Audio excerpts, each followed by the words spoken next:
갈라디아서 6장 1절, 2절 말씀을 제가 받들어 봉독하겠습니다. 형제들아, 사람이 만일 무슨 범죄한 일이 드러나거든 신령한 너희는 온유한 심령으로 그러한 자를 바로잡고 너 자신을 살펴보아 너도 시험을 받을까 두려워하라. 너희가 짐을 서로 지라. 그리하면 그리스도의 법을 성취하라. 아멘.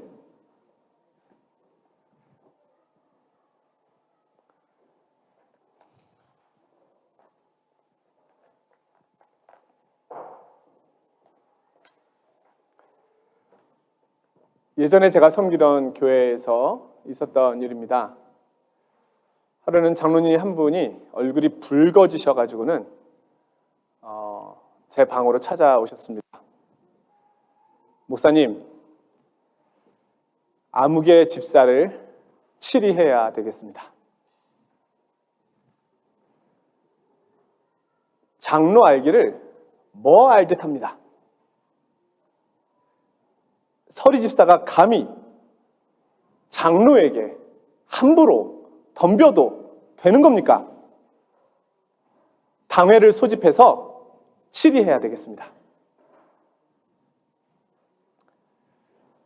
서리 집사님이 그랬다는 겁니다.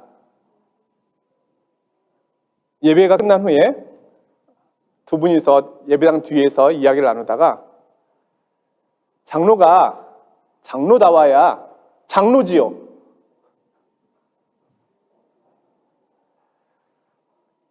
그런 식으로 계속 할 거면 장로 때려치세요. 그래서 몇십 분 동안 그 뒤에서 언성을 높이며 다투었습니다. 제가 장로님께 말씀을 드렸습니다. 장로님, 교회 치리는 그런 것으로 하는 거 아닙니다.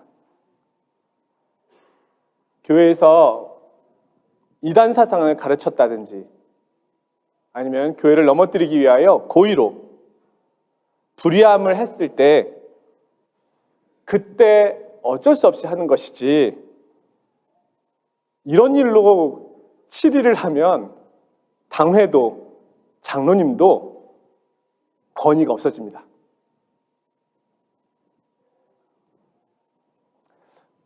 오늘은 우리 파리 장로교회 역사상 처음으로 시무, 권사, 안수집사, 연임 투표를 하는 날입니다.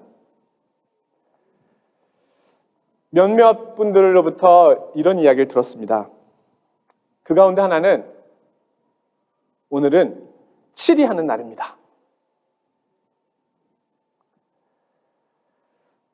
제가 그 이야기를 듣고 지난 정말 오랜 시간 동안 이 날이 오지 않기를 가슴을 졸이고 기도하면서 고민이 정말 많았습니다. 과연 오늘 우리가 하는 이 투표는 치리를 하는 것입니까?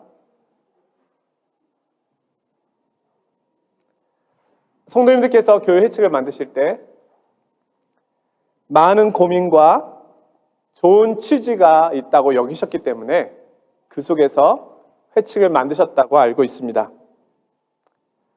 하지만 아직 우리는 한 번도 이 투표를 해본 적이 없기 때문에 굉장히 어색한 것이 사실입니다. 제 동기 목사님이요, 스위스 제네바 한인교회에서 담임을 하고 있습니다. 우리 교회가 회칙을 만들 때 그 교회 회칙을 참고했다고 하더라고요. 동기 목사님이 이런 이야기를 들려준 적이 있습니다. 본인 교회가 회칙 때문에 너무 어려움을 많이 겪었다. 그래서 그 이후로 회칙을 개정했다. 우리가 회칙을 만들거나 아니면 교회 질서를 세워가는 것은 모두가 함께 고민하고 있는 이유가 있기 때문입니다. 그것은 하나라고 생각합니다. 교회를 교회되게 하는 것. 그리스도의 몸된 교회가 어떻게 하면 하나님께서 기뻐하시는 교회가 될 수 있을까? 그것이 저와 우리 성도님들의 모두의 동일한 고민일 것입니다.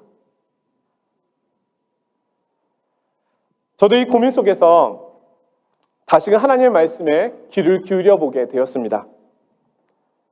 제가 먼저 주목하게 된 것은 성경에서도 이 7위 이런 말씀을 구체적으로 어떻게 하고 있을까?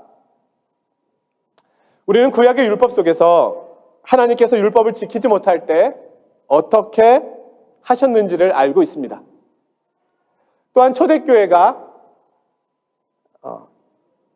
안에서 하나님께서 그 교회에 어떻게 질서를 세워가셨는지를 말씀을 통하여 알고 있습니다. 또한 성경 말씀은 교훈과 책망과 바르게 함과 의로 교육할 목적으로 기록되었다고 이야기하고 있습니다. 자료를 찾아보니까 성경에서 두 가지 내용으로 7위에 대한 말을 사용하고 있음을 알 수 있었습니다. 하나는 징벌인데요. 영어로는 punishment이고요. 또 하나는 권징인데요. 영어로는 discipline입니다. 그러니까 징벌이란 말은 잘못된 행위에 대한 심판이고, 권징이란 말은 잘못된 행위로부터 회복시키기 위한 훈련이다라고 이렇게 표현하고 있습니다. 그럼 역사 속에서 교회는 이 일을 어떻게 실천해 왔을까요? 교회의 역사는 성경의 이 가르침이 어떻게 실천되어 왔는지를 보여주고 있는데요. 우리 파리 장로교회는 종교개혁자 칼빈, 그리고 많은 개혁자들의 가르침에 의하여 영향을 받아서 세워진 교회이죠. 장로교회이죠. 그래서 칼빈은 교회가 조금 더 바르게 하나님의 말씀 가운데 세워지도록 하기 위하여 여러 가지 제도를 세웠고, 동시에 권징도 강조하였습니다. 그래서 중요한 것은 권징의 목적입니다. 칼빈이 밝힌 이유가 있는데요. 1537년 제네바 교회의 조직과 예배에 관한 강령서, 여기에서 권징에 대하여 이렇게 언급하고 있습니다. 하나님이 교회에 권징을 둔 이유는 생활이 무질서한 자들이 바로 돌아서고 회개하고자 합니다. 칼빈이 권징을 강조한 이유는 회개에 있습니다. 개인의 유익과 교회의 유익을 위해서 이것이 필요하다고 이야기하는 것입니다. 그의 영혼이 무서운 하나님의 심판을 받지 않도록 회개하며 돌이킬 수 있는 기회를 주는 것이 권징의 목적입니다. 한마디로 돕는 것입니다. 그런데 우리가 알고 있는 것처럼 규칙은 중요합니다. 하지만 규칙이 교회를 교회되게 할 수 있겠습니까? 그렇다면 얼마나 좋겠습니까? 규칙만 만들면 되죠. 하지만 우리는 경험을 통해서 아무리 좋은 규칙이라 할지라도 그렇게 할 수 없음을 알고 있습니다. 여기에 우리의 또 다른 고민이 있는 겁니다. 그럼 교회를 교회되게 하는 것은 무엇일까요? 하나님께서 기뻐하시는 교회는 과연 어떻게 세워져 갈 수 있을까요? 저의 고민이고 우리 성도님들의 고민 아니겠습니까? 어떻게 하면 하나님이 기뻐하시는 교회가 될 수 있을까? 어떻게 하면 내가 하나님이 기뻐하는 사람이 될 수 있을까? 저는 오늘 갈라디아서 말씀이 우리의 길을 안내해 주는 말씀이라고 여깁니다. 오늘 말씀을 통해서 하나님께서 우리에게 주시는 그 음성에 귀를 기울이는 시간이 되어야 하겠습니다. 자, 갈라디아서는 우리가 잘 알고 있는 것처럼요, 율법주의자들에 대한 경계를 위하여 기록되었습니다. 하나님의 율법은 선합니다. 우리가 지키며 따라가야 합니다. 그런데 율법주의자들이 율법을 너무너무 강조한 나머지 복음을 가리게 하는 일을 하였습니다. 복음의 가르침도 중요하지만 법을 버리면 안 된다고 이야기하였습니다. 심지어 복음까지도 법 안으로 밀어 넣으려고 하였습니다. 그 그릇된 가르침에 대한 바른 안내서가 갈라디아서입니다. 우리에게 법이 필요한 이유는 기준이 필요하기 때문입니다. 그것은 우리에게 하나님의 백성으로서의 삶을 알려줍니다. 그런데 우리가 알고 있는 것처럼 하나님의 뜻대로 행하고 있지는 못합니다. 따라서 법과 기준은 우리에게 늘 너무너무 무겁고 불편한 것으로만 여겨집니다.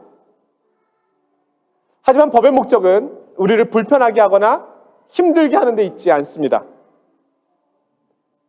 법의 목적은 우리를 하나님 앞으로 인도하는 데 있습니다. 징계가 목적이 아니라 그 징계를 통하여 하나님 앞으로 나아오도록 돕는 것이 법의 이유입니다. 바울사도는 율법이 초등교사, 초등학교 선생님이 되어서 우리를 가르치고 있지만 그 목적지는 그리스도요 복음이라고 이야기하였습니다.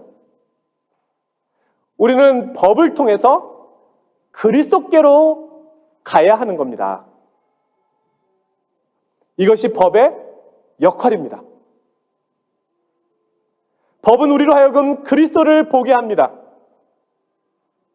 만약에 법이 우리를 그리스도께로 인도하고 있지 못하다면 우리는 그 법을 잘못 사용하고 있는 것입니다. 교회에서는.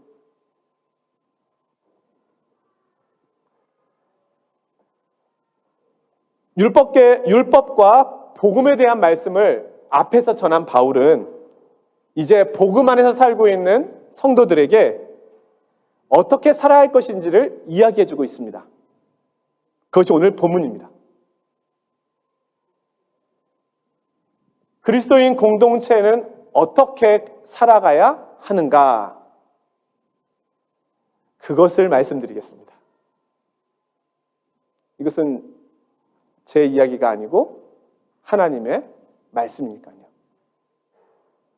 자, 먼저 1절에 형제들아, 사람이 만일 무슨 범죄한 일이 드러나거든 신령한 너희는 온유한 심령으로 그러한 자를 바로 잡고. 자, 교회에 간혹 어려움이 있다라고 이야기합니다. 그렇죠? 갈라디아 교회도 그러했다는 것입니다. 여기서 신령하다라고 하는 말은 성령님의 인도하심에 따라 살아간다는 뜻입니다. 성령님의 인도하심에 따라 살아가는 너희는 온유한 심정으로 공동체 안에서 잘못한 사람을 바로 잡아라, 이렇게 얘기하는 것이죠. 바로 잡는다는 말은 이전에 좋은 상태로 회복시킨다, 이런 뜻입니다. 만일 어떤 사람이 죄에 빠져 있다면 성령님의 인도하심을 따라 살아가는 그들은 온유한 마음으로 그가 하나님께로 돌아올 수 있도록 도와주라는 겁니다. 정의를 위한다는 명분으로 함부로 단죄하거나 비방하지 말라는 것입니다. 도와주라.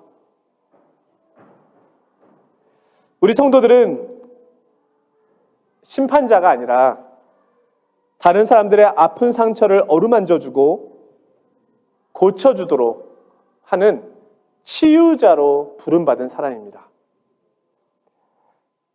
우리 예수님께서 이 땅에 계실 때 세리와 죄인들의 친구로 계셨습니다. 그들을 도와주신 겁니다. 이어서 오늘 말씀은 너 자신을 살펴보아 너도 시험을 받을까 두려워하라고 말씀합니다. 성도의 연약함을 볼 때 그것이 나의 연약함일 수 있다라고 여기라는 겁니다. 목회자도 넘어집니다. 장로도, 직분자도 넘어집니다. 성도도 넘어집니다. 연약합니다. 성경에서 보면은요, 아브라함도, 이삭도, 야곱도, 요셉도, 다윗도, 삼손도, 솔로몬도, 히스기야 왕도, 베드로 사도도, 바울 사도도 다 넘어집니다. 완전한 사람은 한 사람도 없습니다. 우리가 잘못할 때마다 하나님께서 칼을 드셨다면 어느 누군들 살아남을 수 있겠습니까? 우리가 하나님보다 더 엄격하거나 더 공의로워서는 안 되는 것입니다. 우리는 이 인물들과 주변에 일어나는 모든 일들을 통해서 나에게 주시는 하나님의 음성으로 듣는 겁니다. 나도 넘어질 수 있다. 무슨 자신감으로 나는 넘어지지 않을 거라고 생각하십니까? 그렇게 말하는 그대들은 사람이 아닙니까? 그거야말로 가장 큰 교만이죠. 그런 사람은 없습니다. 자신을 속일 뿐이겠죠. 돌을 드는 것은 누구나 할 수 있는 일입니다. 그러나 그들을 품는 것은 은혜가 있어야 가능한 일입니다. 우리 주님께서는 분명 죄인을 책망하셨지만 동시에 품으셨습니다. 죄인을 사랑하시되 끝까지 사랑하셨다. 결론적으로 오늘 말씀은 이렇게 말씀하는데요. 너희가 짐을 서로 지라는 겁니다. 2절인데요. 너희가 짐을 서로 지라 그리하여 그리스도의 법을 성취하라. 자, 여기서의 짐이라는 말은 1절에 나오는 갈라디아 성도들이 범죄에 빠질 수밖에 없게 했던 연약함, 실수, 또 죄의 결과들로 인하여 찾아온 감당할 수 없는 무게들을 의미합니다.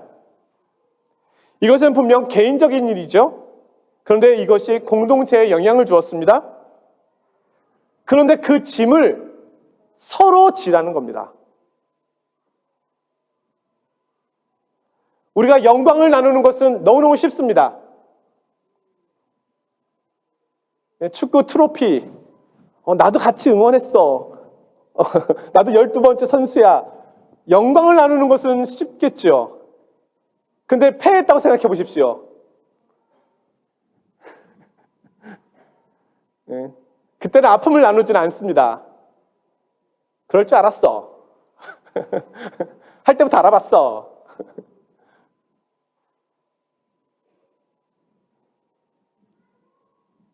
우리는 본선상 짐을 나누는 것이 불가능한 사람들입니다. 그런데 그리스도인은, 교회는 이 짐을 서로 지라는 겁니다. 왜요? 그것이 그리스도의 법을 이루는 것이기 때문에. 이제 우리에게 있어서 법은요, 그리스도의 법입니다.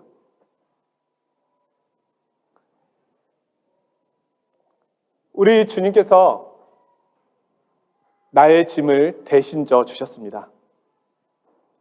수고하고 무거운 짐진 자들아, 다 내게로 오라. 내가 너희를 쉬게 하리라. 내 짐이잖아요. 그분이 져주셨습니다. 죄와 인생의 무게, 연약함으로 감당할 수 없는 짐을 진 나를 보시고 그 짐을 대신 져 주셨습니다.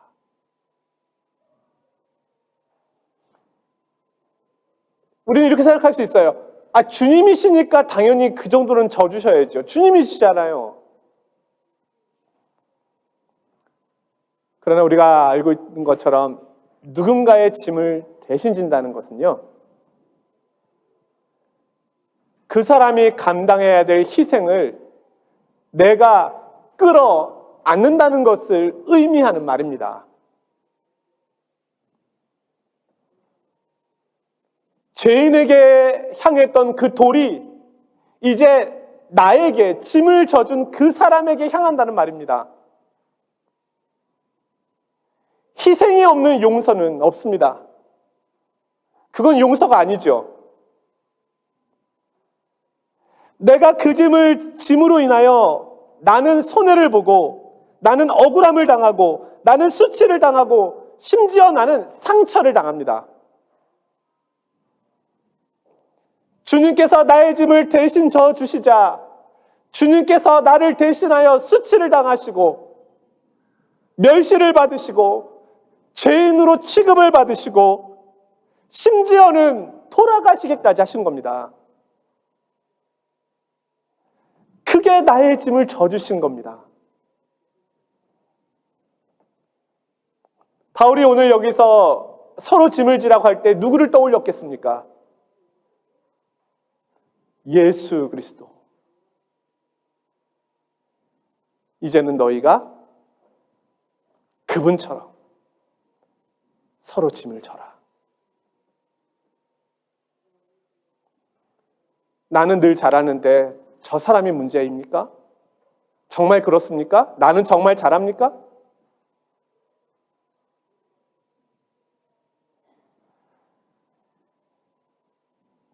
짐이 없는 사람은 없습니다. 우리 모두는 연약합니다.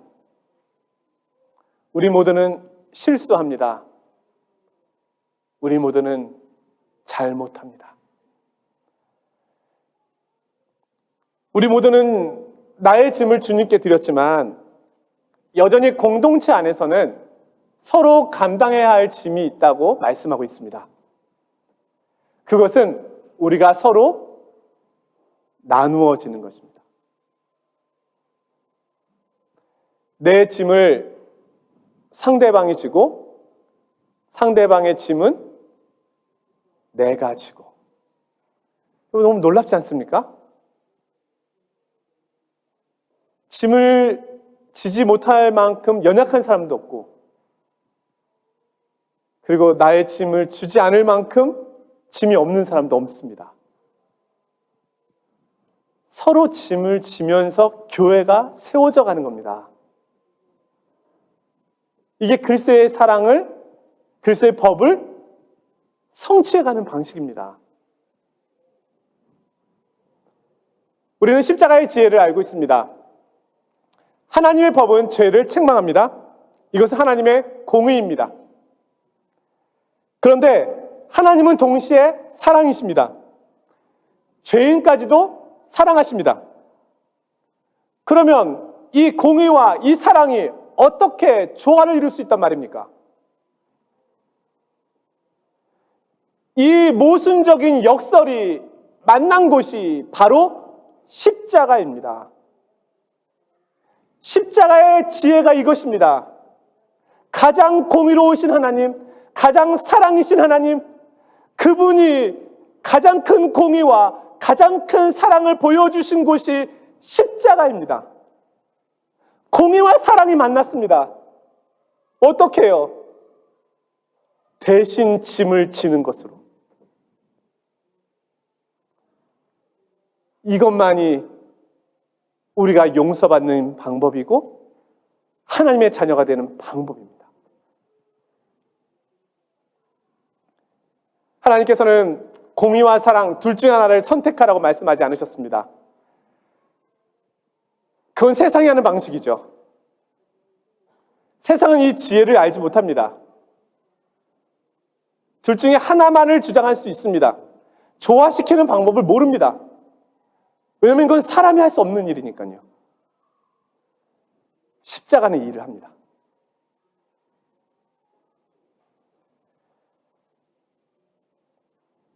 예수님의 십자가는 오늘 그분을 바라보는 믿음의 성도들에게 동일한 이야기를 보여주고 있습니다. 이제는 너희가 서로 짐을 져라. 그래서 그리스도의 법을 성취하여라. 공의와 사랑을 실천하여라. 이 십자가의 지혜를 나타내어라. 교회를 통해서 세상 밖으로 이 지혜를 나타내어라.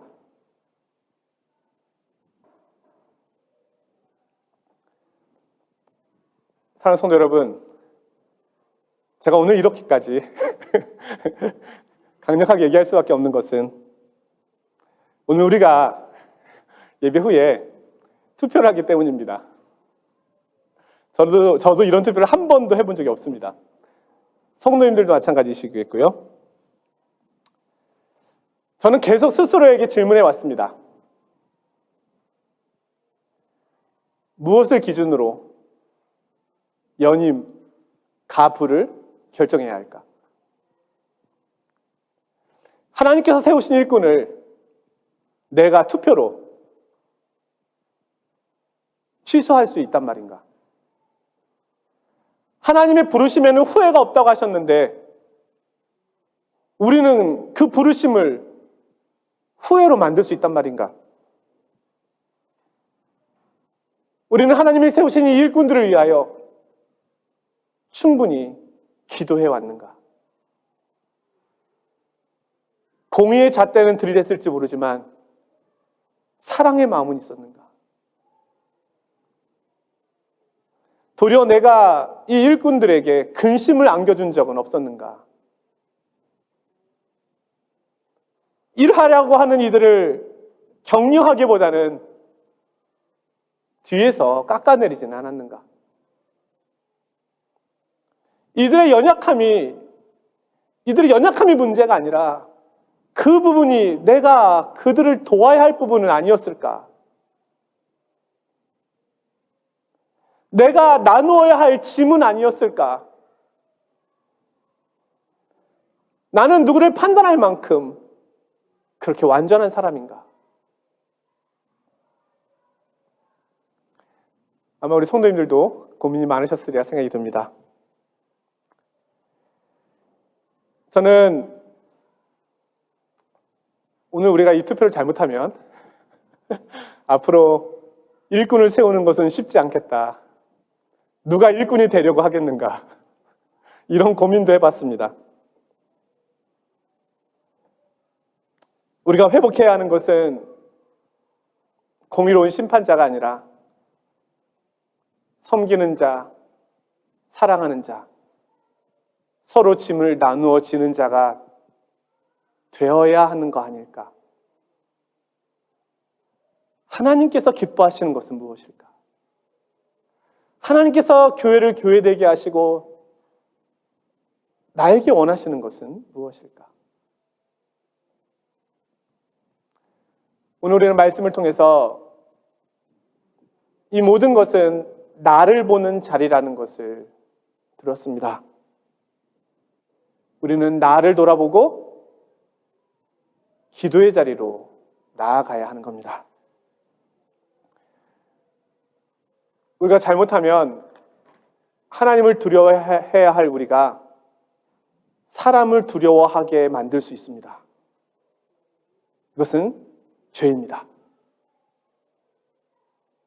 우리는 하나님을 경외함으로 모이는 것이지 사람을 두려워하는 것으로 모인 모임이 아니기 때문입니다. 저는 성도들이 기도하면서 고민하면서 만든 이 회칙, 이 질서, 이 규칙이 교회를 더 교회되게 하는 일로 쓰임받기를 기도해 왔습니다. 제발 그리 되게 해주십시오. 방해가 없게 해주십시오. 오늘 이 시간이 교회를 더 영화롭게 하고 더 아름답게 세우는 시간이 되기를 원합니다. 우리 일꾼들에게 힘과 격려를 주고 기회를 주는 시간들이 되기를 원합니다. 오늘 2절 말씀을 제가 마지막으로 다시 한번 읽어보겠습니다. 너희가 짐을 서로 지라. 그리하여 그리스도의 법을 성취하라. 기도하겠습니다. 거룩하신 하나님 아버지, 감사합니다. 교회를 교회되게 하는 것이 무엇일까? 정말 고민이 많았는데 오늘 갈라디아서 말씀을 통하여 너무너무 밝게 분명하게 가르쳐 주시니 감사합니다. 너희가 짐을 서로 지라. 그리하여 그리스도의 법을 성취하라. 우리는 율법에 매여 있는 이들이 아니고 그리스도의 법을 성취해가는 이들임을 알게 하시니 감사합니다. 주님, 바라옵기는 오늘 우리가 기도하며 고민하며 만든 이 규칙이 하나님을 영화롭게 하고 교회를 더 아름답게 하는 그런 도구가 되는 그런 시간이 되기를 원합니다. 성령님께서 저희들의 마음을 한 마음으로 모아주시고 사랑과 화평의 마음을 부어주시기를 원합니다. 주님, 이 시간에 하나님 앞에 예물을 올려드립니다. 우리에게 있는 것 중에 모든 것이 다 주님께로부터 온 것입니다. 일부를 드리지만 전부를 드리는 마음으로 올려드리오니 기쁘게 받아 주시옵소서. 예수 그리스도의 이름으로 기도드리옵나이다. 아멘.